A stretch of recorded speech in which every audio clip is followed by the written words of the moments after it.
स्वागत है आपका हमारा इस चैनल आइडियल कोचिंग सेंटर में। मैं आपका मित्र हूँ आमिर रजा।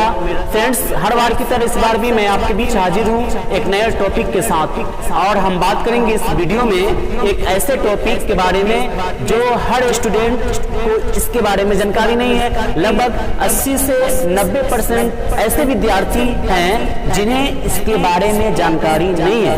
ये रट तो लेते हैं, आपके सामने में लिखा होगा फॉर्मूला, ये रट लेते हैं, लेकिन ये कहाँ से आया, इसकी उत्पत्ति कैसे हुई, इसका निर्धारण कैसे किया गया, इसको किस प्रकार से हम प्रूफ करके बताएंगे कि ये फॉर्मूला आया, इसके बारे में 80 से 90% ऐसे विद्यार्थी मौजूद हैं जिन्हें इसके बारे में मालूम नहीं है। तो दोस्तों, आपको सिर्फ रट्टू महाराज नहीं बनना है, आपको साबित करना है और साबित करके बताना है कि ये फॉर्मूला कैसे आया। अगर आपको नहीं आता है तो मैं आपसे वादा करता हूं, मैं आपको समझाऊंगा किस प्रकार से ये निकाला जाता है, और आज के बाद आप कभी मत भूल पाइएगा पूरे अपने जिंदगी काल तक। और देखते रहिए हमारा इस वीडियो को और सीखते रहिए कि किस प्रकार से हम इस वीडियो में आपको इस फॉर्मूला को निकालने के लिए बताते हैं। दोस्तों, एक बात और कहना चाहता हूं, आप अगर इस चैनल पे पहली बार विजिट किए हैं तो आप मेरे इस चैनल को सब्सक्राइब कर लीजिए, और जब वीडियो अच्छा लगे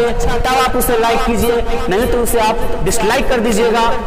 और जब वीडियो को और अच्छा लगे तब जाके आप इस वीडियो को सीख कर अपने और दोस्तों के यहाँ, रिश्तेदारों के यहाँ इसे आप शेयर कर दीजिएगा, ताकि आप भी सीख पाए, अपने दोस्त को भी सिखा पाए, अपने मोहल्लों गांव वालों को भी सिखा पाए, अपने रिश्तेदार को भी सिखा पाए। तो दोस्तों, समय को नहीं बिताते हुए आइए हम बात कर लेते हैं इस महत्वपूर्ण टॉपिक के बारे में कि इसकी उत्पत्ति कैसे हुई, ये आया कहाँ से, कैसे हम इसको प्रूफ करके बताएंगे कि minus B plus minus root under B square minus 4ac/2a यह फॉर्मूला आया। तो आइए हम बात कर लेते हैं। दोस्तों, जानकारी के लिए मैं बता देना चाहता हूं कि ये जो फॉर्मूला है, इस फॉर्मूला को हम लोग बोलते हैं श्री धारा चार्य नियम, जिसे द्विघाती सूत्र कहा जाता है। द्विघाती सूत्र इसे हम बोलते हैं। और इस फॉर्मूला का उत्पत्ति कैसे होता है, इस पूरे कहानी को आप पूरे वीडियो के अंत तक देखिएगा, तब जाके आपको समझ में आ जाएगा दोस्तों, और आप सीख पाएंगे अच्छे ढंग से और अपने से निकाल पाएंगे। तो आइए हम इसका सॉल्यूशन कर लेते हैं, बिल्कुल एकदम आसान मेथड से मैं आपको बताऊंगा, आसान भाषा के साथ, बिल्कुल समझ में आएगा। क्या करते हैं,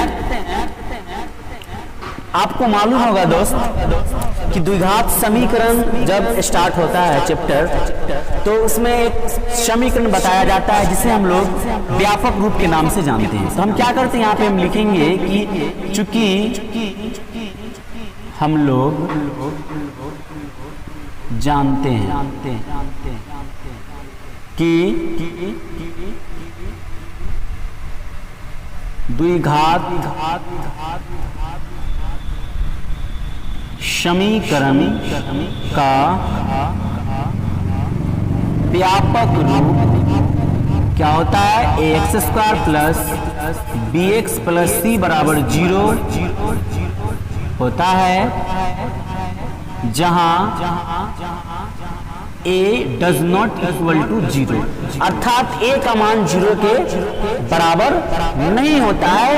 यदि a का मान 0 के बराबर हो गया तो ये पूरा सिस्टम 0 बन जाएगा, और अगर ये 0 हो गया तो हमें द्विघात प्राप्त नहीं होगा। तो इस प्रकार का इसका कुछ शर्त होती है। हम क्या करें, यहाँ पे डाल दिए, लिख दिए, आपको भी इस तरीके से लिख देना है, ठीक है। अब आगे हमें क्या करनी है उसको देखना है, इस विषय पे हम बात करेंगे, और इसी व्यापक रूप की सहायता से हम इस पूरे सिस्टम को लाएंगे। कैसे लाएंगे, आप देखते रहिए, मेरे साथ बने रहिए। इसीलिए ax² plus bx plus c बराबर 0। क्या करते हैं दोस्तों, ये जो अचर पद है इसको हम इधर ले आते हैं, ax² प्लस bx और बराबर में ही हो गया माइनस। यहाँ तक आपको कोई दिक्कत नहीं होना चाहिए, जहां तक मुझे ख्याल है। क्या करते हैं दोस्तों, अब इसमें जो है दोनों तरफ बराबर के लेफ्ट साइड राइट साइड दोनों तरफ हम क्या करेंगे, 4a से गुना करेंगे। क्या करेंगे, 4a से हमें गुना करना है। तो हम क्या करते हैं, यहाँ पे लिखेंगे कि दोनों तरफ एकदम ध्यान से देखते रहिए। दोनों तरफ 4a से क्या करने पर, गुना करने पर। आइए करके देख लेते हैं। ax², इसमें कितना से गुना, 4a, तो ये हो गया 4a गुना, ठीक है। फिर प्लस में 4a और गुने में bx, फिर बराबर में 4a और गुना माइनस c। इसको गुना करके अगर देखें तो ये क्या हो जाएगा दोस्तों, 4a तो बन जाएगा 4ax² x² और प्लस 4abx हो जाएगा ये 4abx। ओके दोस्तों, बराबर इसको गुना कर देंगे तो -4ac। कोई दिक्कत यहाँ पे आपको नहीं। हम क्या किए, इसका पदांशर कर लिए, मतलब इसके क्या कर लिए, साइड को चेंज करके अचर पद किधर ले आए, इसलिए हम 4a से गुना कर लिए दोनों तरफ। गुना करने के बाद हम यहाँ तक पहुंच गए। यहाँ तक पहुंचने के बाद अब क्या करेंगे दोस्तों, बिल्कुल एकदम इत्मीनान सुकून से हमें काम करना है, घबराना नहीं है, बिल्कुल नहीं घबराना है। आपको यकीनन आ जाएगा पूरा निकालने, हम आपसे वादा करते हैं दोस्तों। सिर्फ आप पूरा वीडियो देखते रहिए। और तो यहाँ तक पहुँचने के बाद अब क्या करते हैं, अब दोनों साइड जिस तरीके से 4a से दोनों तरफ हम गुना किए, उसी तरीके से क्या करना है, b², मतलब b² दोनों तरफ हमें ऐड करना है। क्या करना है, b² दोनों तरफ हमको जोड़ना है, मतलब इस साइड भी और उस साइड भी। तो हम क्या करते हैं, हम लिखेंगे दोनों तरफ b² क्या करने पर, जोड़ने पर। चलिए आते हैं, जोड़ लेते हैं। तो ये 4a² x² अपने जगह पे, 4abx अपने जगह पे, और इसमें हम b² जोड़ दिए, बराबर ये -4ac अपने स्थान पर, इसमें भी हम क्या कर दिए, b² को ऐड कर दिए। यहाँ तक कोई दिक्कत, कोई दिक्कत नहीं। अब दोस्तों यहाँ पे आप थोड़ा सा दिमाग घातक लगाइएगा। देखिए 4a² x², इसको अगर हम तोड़े, इसके मतलब रूप को चेंज करें, और 4abx इसको भी हम रूप का चेंज कर दें, तो हम यहाँ पे एक सूत्र का तैयार कर सकते हैं। और आप कहिएगा कि यहाँ पे हम सूत्र क्यों तैयार करेंगे, तो सूत्र तैयार करने से क्या होगा दोस्तों, हमारा सॉल्यूशन करना आसान हो जाएगा और हम जहाँ जाना चाहते हैं वहाँ पे हम पहुँच सकते हैं। तो क्या करते हैं, इसके रूप को हम चेंज कर लेते हैं। 4a² x² को लिख सकते हैं 2ax का होल स्क्वायर। ये हो गया a²। ये क्या हो गया, a², फॉर्मूला होता है ना, a² + 2ab + b², ये होता है a + b के होल स्क्वायर का। तो ये हो गया a²। अब हमें चाहिए +2ab, तो यहाँ पर हम लिखेंगे +2। a का मान कहाँ से आया, तो a का मान यहाँ पे है 2ax, यहाँ पर हम लिख दिए 2ax, और प्लस b²। तो b क्या है यहाँ पे, 2a, और b का वैल्यू क्या हो गया, b का वैल्यू तो b हो गया, और प्लस में फिर ये b²। अब फिर देखिए दोस्तों, इसको अगर हम क्या करते हैं, गुना करते हैं, 2 दूना 4, तो ये 4 आ गया, a तो a हो गया, x तो x हो गया, b तो b हो गया। इसका फिर रूप वही आ गया। तो सिर्फ मैंने रूप चेंज किया है सूत्र लगाने के लिए, और बराबर में आ जाएगा यहाँ पे -4ac और प्लस में b²।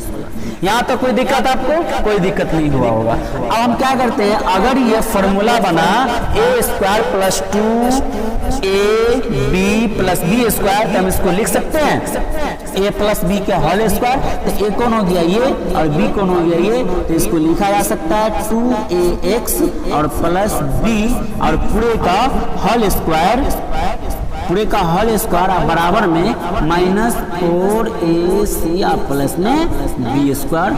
दोस्तों आपको यहाँ तक कोई दिक्कत नहीं हुआ होगा। आइए हम आगे बात करें। अब हम क्या करते हैं, ये जो आप देख रहे हैं स्क्वायर पावर, ये स्क्वायर पावर बराबर की इस साइड है, ये स्क्वायर पावर उठ के उस साइड जा सकता है, ये वर्ग में इधर आ गया, वर्गमूल में बन जाएगा। तो हम क्या करते हैं, इसको हम लिख लेते हैं 2ax प्लस में b² और बराबर में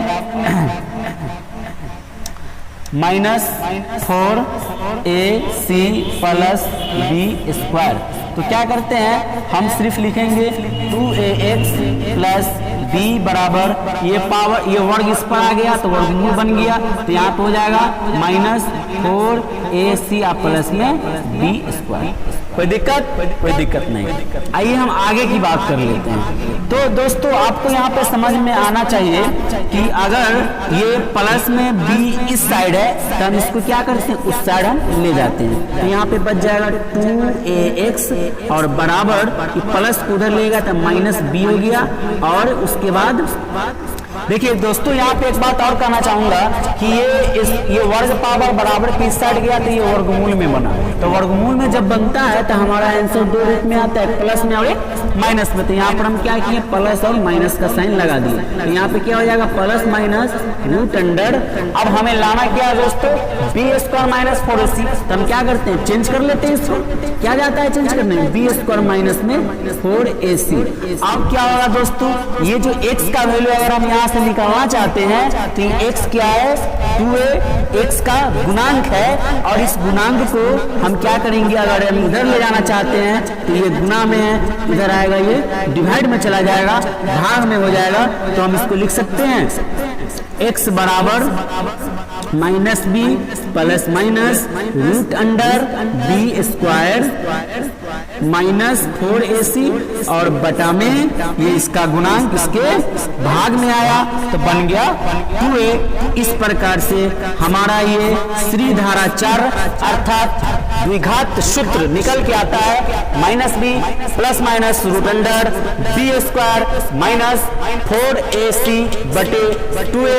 ये आपको समझ में आया होगा दोस्तों, ये कितना आसान है बताना, किस प्रकार से मैंने इसको सरल करके और बता दिया कि ये हमारा सूत्र है। यही सूत्र को मैंने आपको निकालने के लिए इस वीडियो में चर्चा किया था, और आपको ये वीडियो अच्छा लगा होगा। मुझे उम्मीद है कि आपको ये वीडियो समझ में आया, आपको ये पूरा हिसाब समझ में आया।